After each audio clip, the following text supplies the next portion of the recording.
Amém? Pegue sua Bíblia, Gênesis capítulo 50. Gênesis capítulo 50. Quero falar com você em breves minutos, são minutos apenas.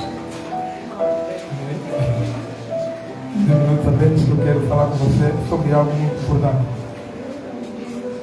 Gênesis capítulo 50, o livro de Gênesis está bem próximo de você.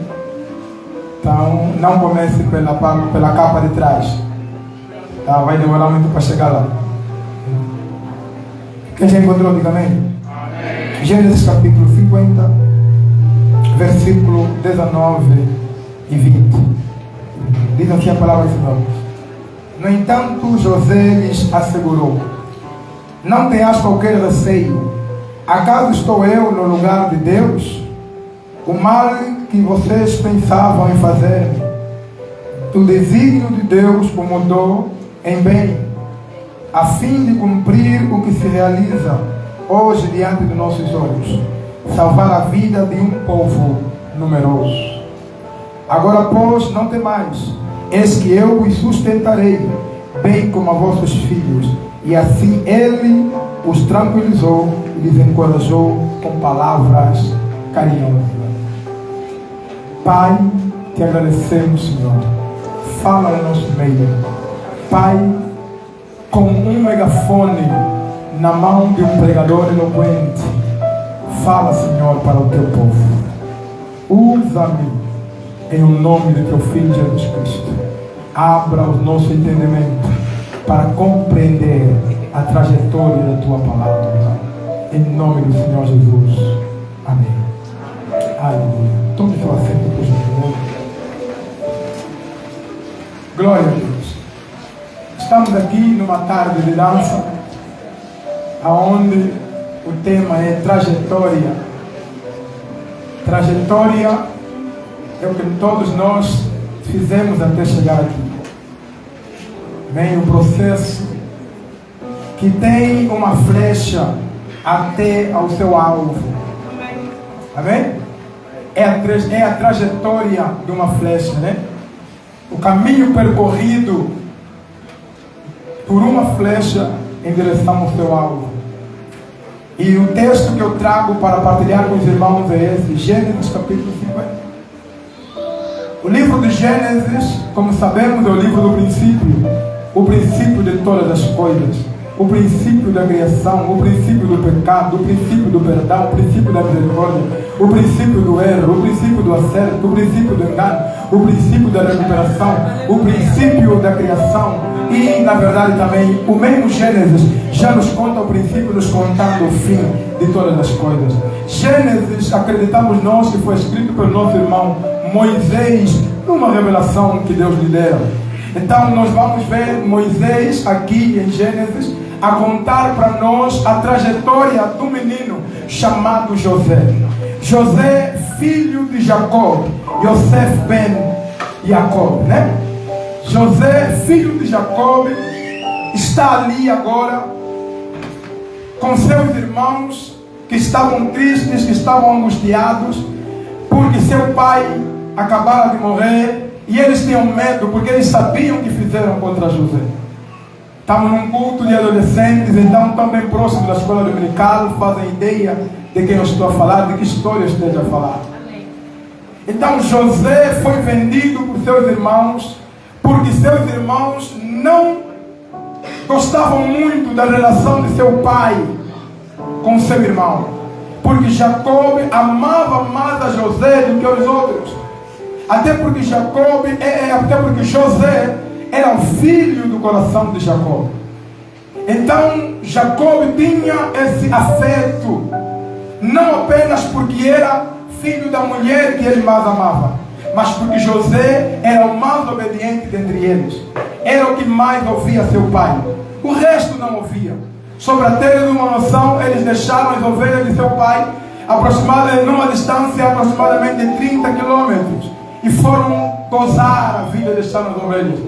Mas José era obediente. Quando o pai dizia fica, ele ficava. Dizia vai, ele ia. Então José era odiado por seus irmãos por esses pontos. E seus irmãos, por inveja, venderam José. José chegou no Egito e se mostrou competente na casa de Potifar. Mulher de Potifar gostou de José, queria ter relações com ele. José fugiu, foi acusado, foi levado à cadeia. Na cadeia, ainda na cadeia, José teve a oportunidade de fluir no Espírito, interpretou os sonhos dos homens que lá estavam, pediu aos irmãos, dizendo, aos colegas de cela, dizendo: quando chegarem a Faraó, por favor, quando chegarem a Faraó, dizei que eu é quem revelei este sonho. Mas ele chegou lá, não contou, se assustou com a tamanha grandeza que ele encontrou lá. Então José ficou mais uns anos na cadeia, até que Deus incomoda Faraó com um sonho que só José poderia interpretar. E quando José consegue interpretar, Faraó lhe deu o cargo de governador. Porque seus irmãos, na verdade, o venderam porque José se dava bem em sua casa. Então eles invejaram, venderam para ver se José se desse mal. Só que tem um problema. O problema não é com a nossa pessoa. O problema não é o lugar. Eles tiraram José de casa para José fracassar. Só que quando José chega no Egito para ser escravo, ele governa os escravos. A mulher de Potifar gostou da unção que estava na vida de José, queria deitar com ela. José foi para a cadeia por calúnia. Só que quando ele chega na calúnia, governa a cadeia. Governando a cadeia, flui no Espírito, porque não tem a ver com o lugar, é quem Deus está nele. A questão não é o lugar, é aonde Deus está.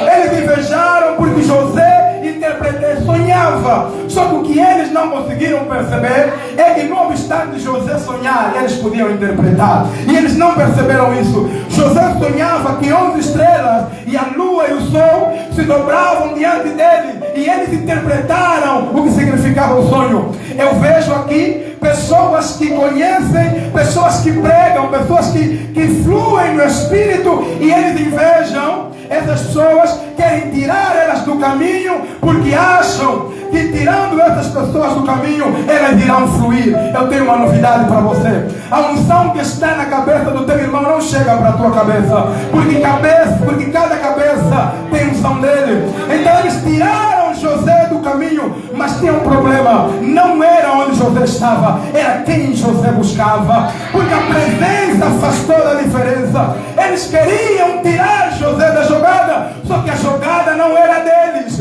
Eu tenho dito, não adianta invejar quem tem chamado, porque o problema não é do chamado, é quem chamou. Se mete com quem chamou, porque o chamado ele vai chegar e Deus não erra alvo. Quando Deus nos toma, ele acerta sempre o alvo, mas a trajetória é pesada, a trajetória é de dor, a trajetória é de calúnia, mas o final é saboroso, porque no final nós vamos ver a mão de Deus lá. Não importa quanto sofremos na trajetória. Trajetória é caminho de dor, é caminho de aflição, é caminho de angústia, é caminho de calúnia. Vão levantar calúnia, só que tem um problema: o que se levanta contra a nossa vida, ela já se levanta com um recado: daqui a pouco você cai. Porque quando Deus nos chama, não há tempestade que se levanta e não cai por terra, porque Deus tem uma missão para conosco. E eu gosto de fazer lembrar: ninguém aparece nessa terra por acaso. Ninguém está nessa terra e Deus está lá com os anjos e olha, esse mais é qual? Não. Ninguém entrou na terra sem que Deus tivesse que introduzi-lo. Eu quero falar para você nesta tarde: você não é resultado de uma noite mal dormida de seus pais. Você não é o engano do encontro do seu pai, que quando descobriu que sua mãe está grávida, correu. Acredita, aquela apenas foi a maneira que Deus achou de te introduzir nesta terra. Não importa a porta que você entrou, que Deus usou para você entrar, o importante é que Ele tem um plano para contigo. Ninguém foi criado numa noite em que Deus não tinha ideia. Não. Você não é projeto falido, você é um projeto acabado. Você não é consequência do momento em que Deus não tinha tem nada para fazer. Você é consequência do momento que Deus tirou tempo para projetar. E Ele projetou você. E você vai chegar no teu destino. Mas está pesada a trajetória. Aguenta. No final você vai dizer, valeu a pena. Aqui os irmãos de José estão a dizer, José, será que José vai nos odiar, vai nos tratar como inimigos? Só que tem um problema. José disse, mas vou te tratar como inimigo por quê? Apesar do caminho doloroso que vocês me fizeram passar, tem uma coisa no meio. É a mão de Deus que me trouxe até o Egito. A vossa mão me colocou no poço, mas a mão de Deus me trouxe até o Egito. Mas por quê? Porque o diabo não entende. Quanto mais ele aperta, ele acha que é para você morrer. Não, não, não, não, não. É apenas para você chegar no lugar do teu destino. Porque o diabo acha que te apertando você desiste. Só que eu conheço um crente que quando quer desistir, ele vai a Deus e ora dizendo, Pai, eu não estou aguentando mais. Só que tem um problema. Oração não é lugar para despedir a Deus. Porque quando você chega para despedir a Deus, Ele te fortalece e você se esquece de que levou na oração. Eu estou a dizer para você que Deus vai fazer com você o que ninguém mais viu. Talvez alguém vai dizer, não, eu mesmo já pensei. Só que Ele projetou antes. O diabo vai chegar com proposta, só que Ele já projetou. O diabo vai dizer, se você tem fome, como pão. Você vai dizer, não, essa não é hora do pão, é hora do jejum. Mas não, olha, é hora de ter riqueza. Posso te dar o mundo? Não, não preciso do mundo agora. Porque em breve, Jesus disse assim, que a palavra permanece, mas tudo passa. Então eu prefiro manter-me com a palavra. Porque se eu ficar com as propostas que o diabo me dá, eu vou perder o plano que Deus já fez desde a eternidade. E eu quero lhe dizer agora, outra vez, dizendo que Deus não teve um plano para com você depois que você nasceu. Deus não viu na maternidade, viu, não, esse bebê bonito, então vou lhe criar uma ideia. Não, não, não, não. Na eternidade passada, Ele viu você. Mas Deus, eu estou errando a caminhada. Ele viu teus erros e Ele disse, eu vou apostar nele. Porque a trajetória, Deus sabe que nós somos humanos e nós falhamos. Deus sabe que às vezes nós gostamos de se armar em mimosos. Vem uma tempestade, já achamos que vamos morrer. Mas Deus está dizendo, a tempestade vem. Eu posso estar no barco, mas a tempestade vem. Só que diferente daqueles que não têm Cristo no barco, é que eles afundam. Mas quem está com Cristo, só sente a água entrar no barco, para depois dizer, quase, quase, quase. Olha, eu quase fiquei na maternidade e eu não fui da luz. Eu quase fiquei no hospital e não internei. Eu quase fiquei na estrada. Olha, eu quase. Mas por que quase? Porque quando o diabo acha que é agora, Deus está dizendo, espera, eu ainda tenho uma obra para ele daqui a alguns anos lá para frente. Eu estou a dizer para você que o diabo não pode interromper o teu plano, o plano de Deus. Porque quanto mais ele aperta, ele não sabe que ele está a obedecer a Deus, porque Deus quer te tornar um cristão melhor. O diabo pensa que a dor vai te estragar, vai te rebentar. Só que tem um problema, é que Deus está dizendo para o diabo, aperta mais porque ele aguenta. Mas você vai na oração e fala, Pai, eu já não estou aguentando, vou desistir. Deus fala, é mimoso, aperta mais. E você vai na oração, mas Deus, eu já não vou aguentar. Agora mesmo, já se a minha mulher morrer, eu desisto. Deus fala, mata meu filho. Irmãos, vamos dar conta, morreu toda a família, você não desistiu em nenhum. Mas por quê? Porque é a mão de Deus que nos mantém em pé. Não os nossos pés que nos mantém em pé. A trajetória é pesada, a luta é grande, mas Ele está dizendo, não temas, eu estou contigo. Mas Deus tem fogo, Ele está dizendo, ainda que passares pelo fogo, não te queimará. Mas Deus tem água, não se preocupa, aproveita e se hidrata, mas não vai morrer. Não irás ficar nessa tempestade. Eu estou, meu Deus, está chovendo demais, toma banho. Mas não desista. A trajetória só compreende no final. O processo é doloroso. Aleluia. José está a dizer, eu vou vos tratar como inimigo, porque se eu entendi a revelação. Quem entende a revelação não se perde no processo. Não se perde. Mas irmão, agora mais não se preocupa, mano. Isso aqui, problema pode entrar, entra só, faz teu estrago, depois vai. Porque eu vou continuar minha caminhada. Mas eu caí, não se preocupa, cair é básico. Você quando vai ver caiu mais. Então levanta, limpa essa poeira e corre. Mas não me falar que eu ainda que caí, não se importa. Porque quem está falando que você caiu é porque Jesus não está para lhe falar se quem não pecou atira a primeira vez. Porque naquele dia, em João 8, nós descobrimos que afinal de contas todos estavam em pecado. Apanharam a mulher e levaram, falaram, senhor, essa aqui é para apedrejar. Jesus disse, está bem, vamos só fazer uma coisa. Antes dele apedrejar, vamos só revelar quem mais tem pecado. Quem não tem pecado, atira a primeira pedra. Todo mundo começou a confessar. Mas ninguém falou que tem pecado. Falaram, agora começaram a jogar pedra para o chão. Só dá te acusar porque não descobriram o pecado dele. O fato de não descobrir o teu pecado não significa que você é santo. Porque aquele que vê todas as coisas te viu quando você pensou que ninguém estava a te ver. Eu gosto de Deus porque Ele é omnipresente, está em todo lugar. Gosto mais dele ainda porque Ele é omnisciente, sabe de todas as coisas. Se Ele não estiver onde você pecou, Ele sabe que você está pecando. Então quero dizer para você nesta tarde que não importa se descobrir ou não, Deus sabe que você caiu. Mas eu quero dizer, quando você entender que você caiu, levanta só, se limpa. Mas não dizer que eu estou sujo, pelo menos levantaste. O sujo não para andar, mas está sujo, me deixa. Vou chegar no meu destino.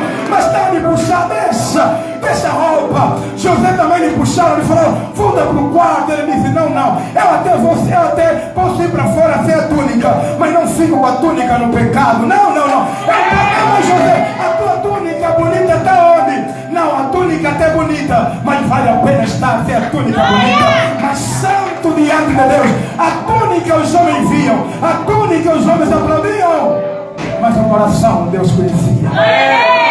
A quem está guardando a túnica, está dizendo, não podem saber. Então, para não descobrirem que eu gosto, vou aqui, vou aceitar essa proposta, mas vou ficar com a boca fechada. Só que tem um problema. Quando nós pensamos com o coração, a nossa boca se abre para Deus. Então, se você não pensar que ninguém sabe, vou te contar uma coisa.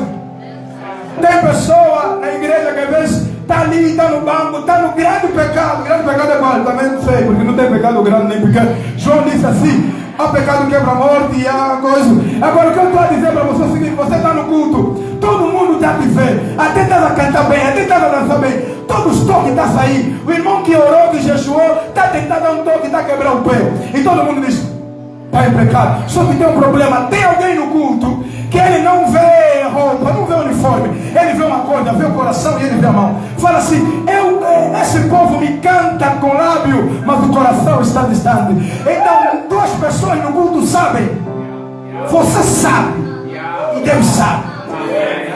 Não, o pastor não sabe, meu irmão, o pastor também é alma. Todo mundo na igreja é peixe. Esse irmão pode ficar aqui. Eu tenho uma novidade para você. Pastor também é peixe. Por que é peixe? A Bíblia está falando que o reino de Deus é que nem a rede. Manda para o mar, puxa. E quem escolhe é anjo. O livro está dizendo. O livro está querendo ver porque não. Esse aqui sim, essa não. Esse aqui não dá, não. Ele está dizendo, não, meu irmão, oi. Líder, fica só calmo. Você aqui nem é anjo. Você também é peixe. Você, vamos entender depois, está vendo no final. No começo eu sei porque também tem todo. Se eu aqui mandar jogar pedra. Aleluia. Aguenta a trajetória. Aguenta a trajetória. Deus viu você. Deus viu tua queda. E Ele viu teu arrependimento. Por isso, aguenta essa trajetória. Porque o final é de glória. Deus abençoe você.